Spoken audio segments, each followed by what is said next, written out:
198 রানের বিশাল লক্ষ্যে ব্যাট করতে নেমে ফরচুন বরিশালের শুরুটা ছিল দুঃস্বপ্নের মতোই। মাত্র 61 রানে হারায় 5 উইকেট। কিন্তু এখান থেকে গল্পটা লিখতে শুরু করেন মাহমুদুল্লাহ রিয়াদ।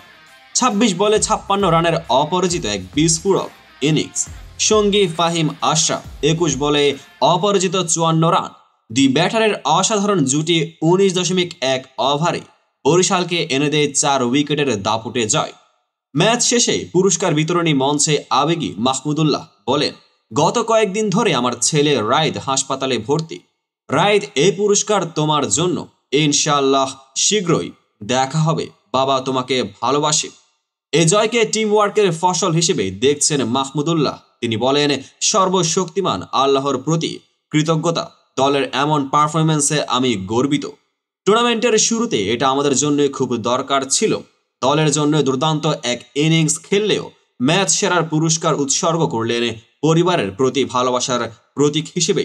মাহমুদুল্লাহর এমন আবেগী মুহূর্ত যেন পুরো ক্রিকেট বিশ্বকে স্পর্শ করলো। এই বিষয়টি নিয়ে আপনাদের মন্তব্য কি কমেন্ট বক্সে জানিয়ে দিন।